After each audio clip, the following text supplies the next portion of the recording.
Hey guys, this is Echo Soundworks and you're checking out a tip and trick tutorial video on ADSR. In this video, we'll be checking out how you can start to create remixes, and I'm going to look at a bunch of different topics in this video, everything from finding acapellas, creating acapellas, to finding the chords and actually starting your remix, right? So first things first, where do you start? Well, you need an acapella. Hopefully you can get an official acapella. That way it can be an official remix. And to do that, you either need to know the artist or have connections to a label, a publisher, whoever owns the rights to the song, and try to get the studio grade acapella. Now with smaller artists, it's really actually surprisingly easy to reach out to them and be like, hey, I love your track. I want to do a remix of it.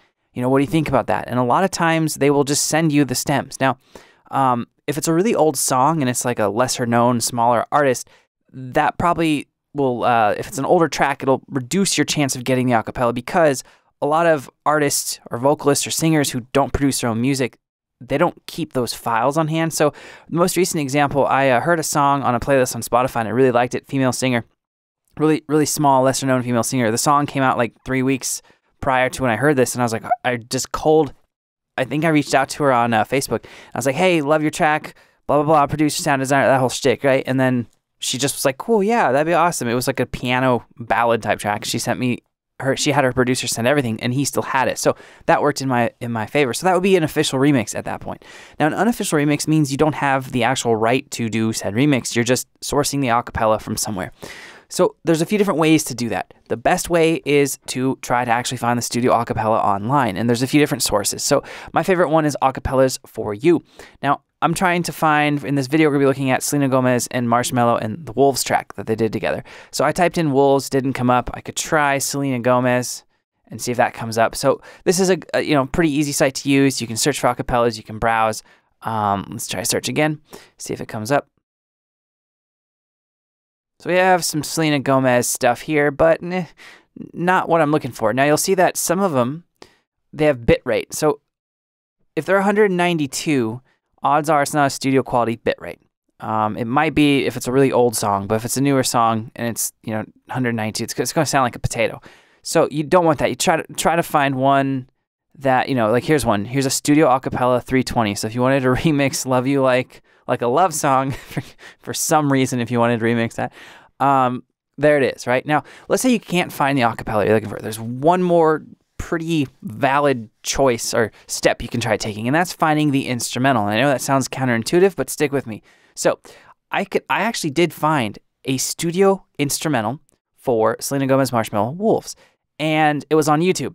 So I wanted to download it. So all I did was ScreenFlow, playing it, recorded it basically into my computer. So that's how I have this instrumental. So let's solo this real quick.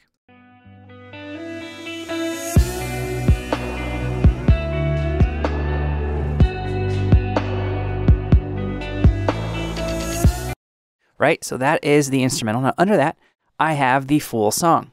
Don't make me choose. And I actually bought this just for this video. It was the worst 69 cents I have ever spent, but here we are. So we have both of these in live right now. So what you need to do, if you can find the instrumental but can't find the acapella, is flip the phase, right? So what we're going to do is we're going to invert the phase on the instrumental. So you need to make sure that they are really lined up. And this wasn't really lined up, so I had to line it up. So if we zoom in here, we can see that you can see that they're not starting at the same point. If you're using live, when you import your audio, you want to make sure that you have warp off, because you don't want it to actually warp to what it thinks the tempo is. You're just trying to line things up. So if I play these both together now.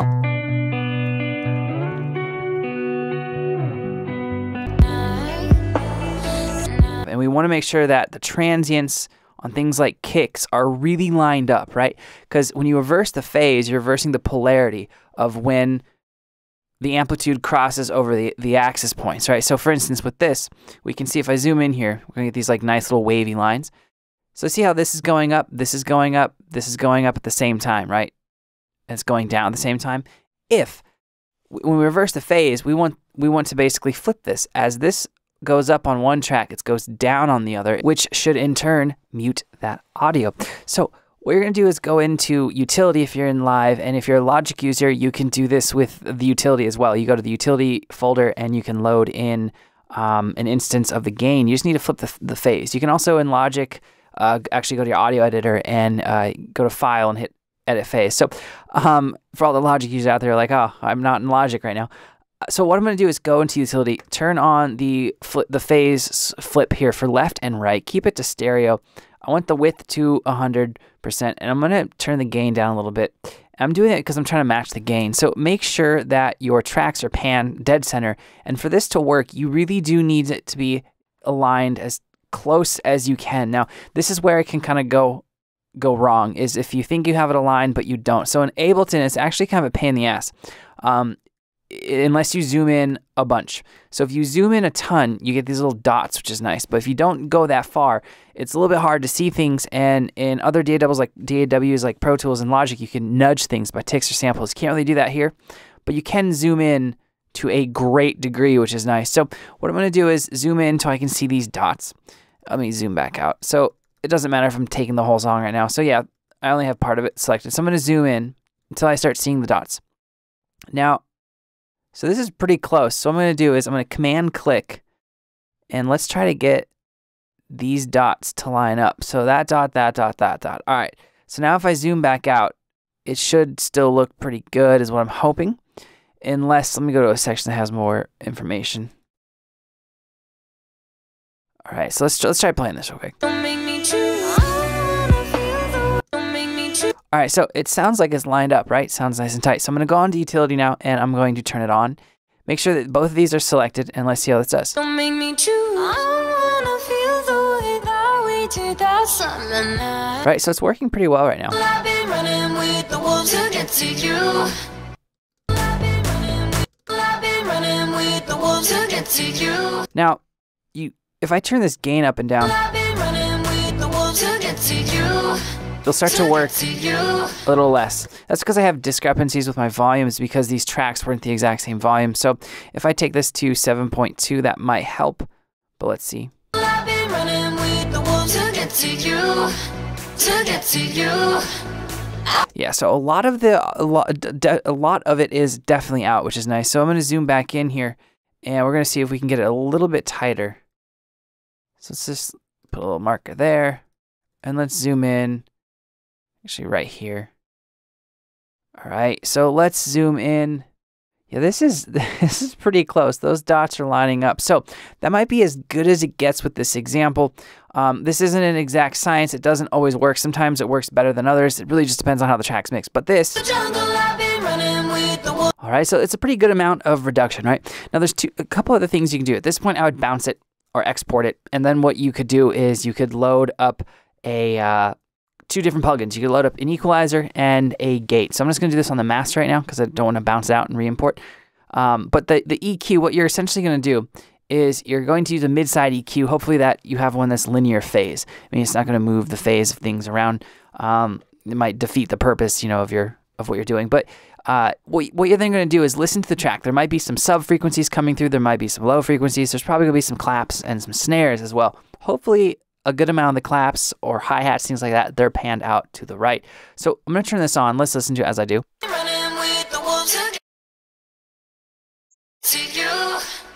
right, so I just soloed that band. If you have headphones or you're listening on monitors, you'll be able to hear that. Everything above 4,000 hertz, stereo, not in the middle, right? Because the voice is most likely going to be primarily panned up the middle, the primary lead vocal. Just taking that out. Doing the same thing with the bass frequencies here.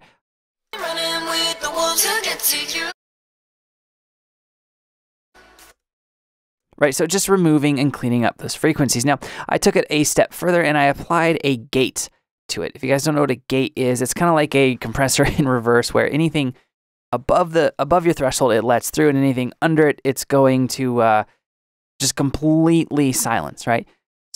Running through the jungle, I've been running with the wolves to get to you. So there's all this right here.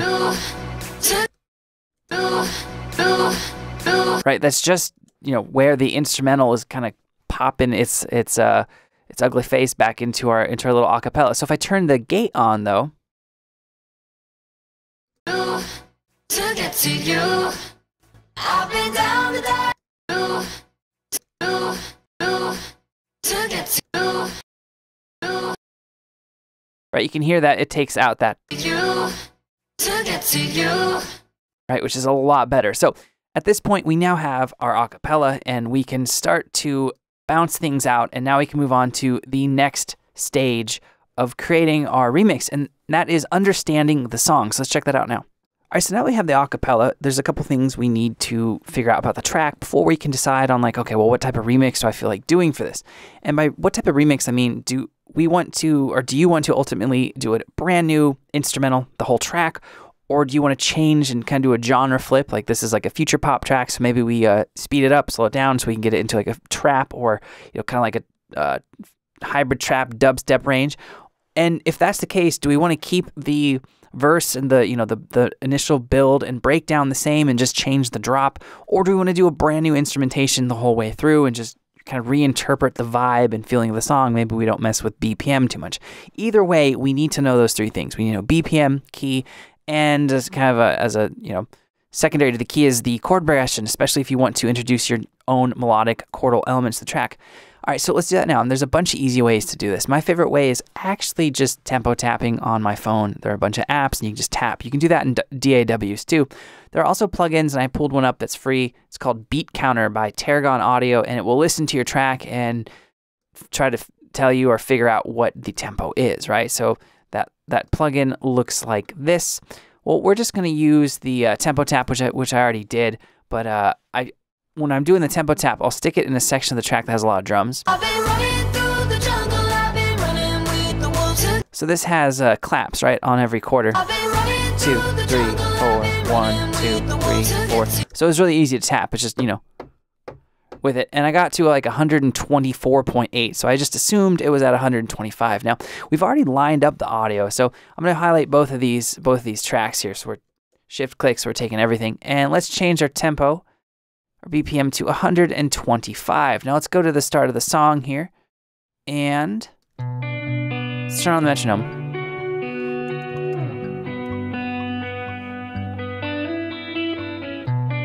In your eyes. So a good way to test to see if you got this right is to take a couple bars and then loop it. In your eyes. And see if there's like a weird glitch when it starts over. In your So that's pretty good. eyes, So 125. blue. All right, so now we have the tempo. We need to find the key of the track. Now, I actually play by ear. So what I'll do is I'll grab a guitar, which I'm reaching to do right now, right? Or my keyboard and load up a keyboard and just try to find the bass notes. So with this track here, if I'm playing it,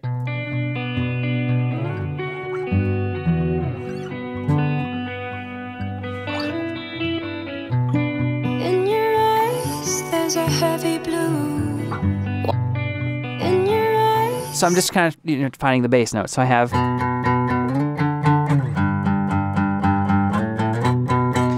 I think the actual, it's just, so then my next question is, okay, well, there's the notes. If I know the notes, I can try to figure out the key. So I know this is a B, right? So I'm assuming this track could be in B. Now the next thing I'm going to do is try to figure out, well, is it minor or major? Does it sound happy or sad? It sounds super freaking sad, so I know this is a minor chord. So my guitar is like that. So I think the actual chords are like,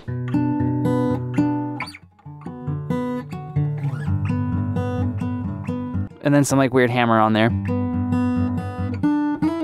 Something like that, right? So now I know the chord progression. So I got B minor,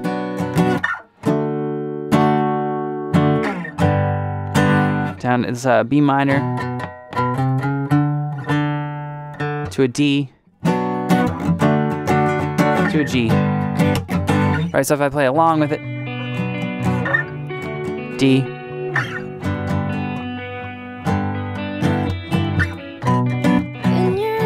all right, so we know the chords. What about the key? Well, if you know your scales, you could probably figure it out pretty easily. I know that this is in B minor because the chords you just found out. But if you're not as, if you don't know as much about music theory as you need to figure out the chords, then there's a bunch of ways to do it.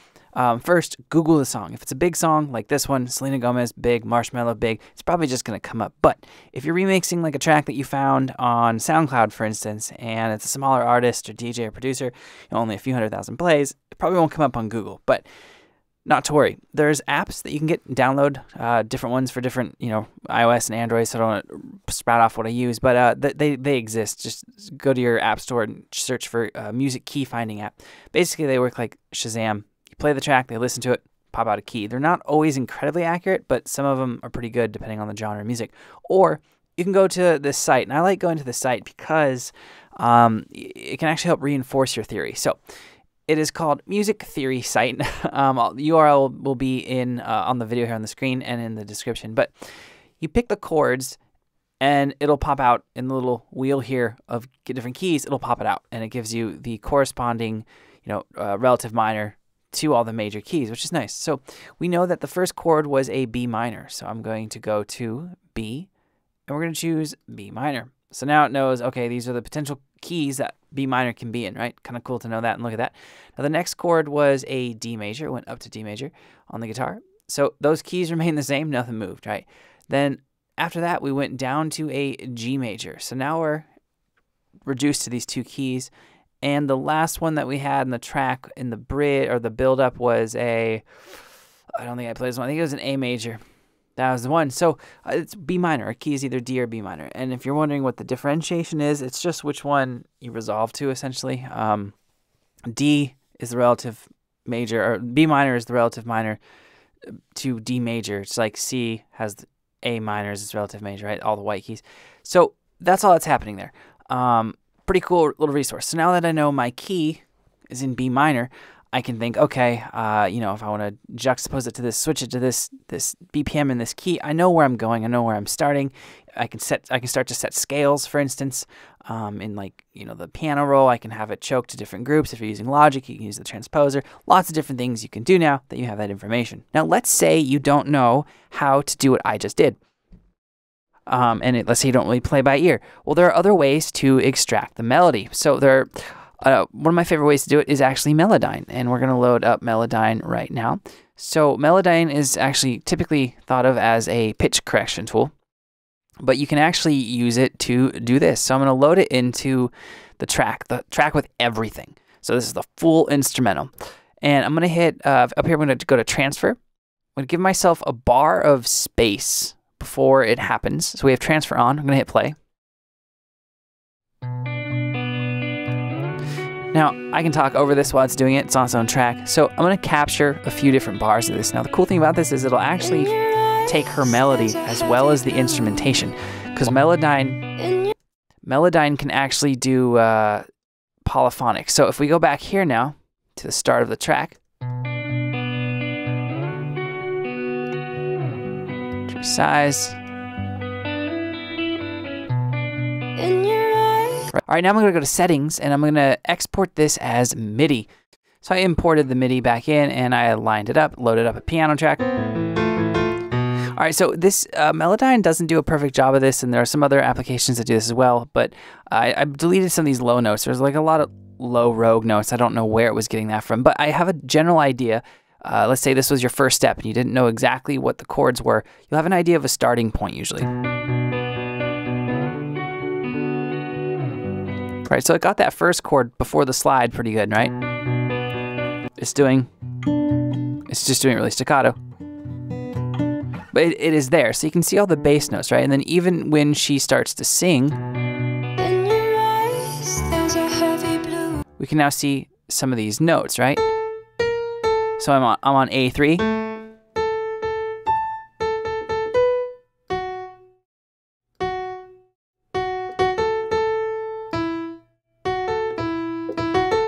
So now I'm on this kind of ARP, and I can see that's where she's starting to sing. So if we, let's just loop the guitar, essentially. Let's delete this MIDI now. We don't need it. Let's loop the guitar, and she was on those three notes. So if I loop this,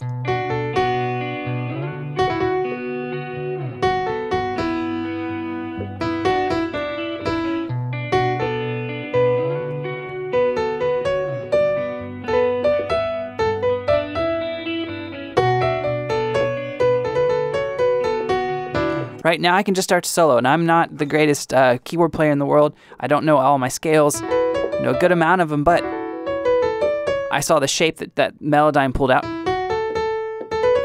And then I can start to be like, oh, cool. So I can start to juxtapose some melodies and actually get into my remix. All right, guys, that sums up this video on some tips and tricks to get you started getting your remix, your official or unofficial remix going. If you have any questions or comments, let me know below, and I will get back to you as soon as I can. Like I said at the beginning of the video, I'm Echo Soundworks. Thank you so much for watching, guys. I will see you next time.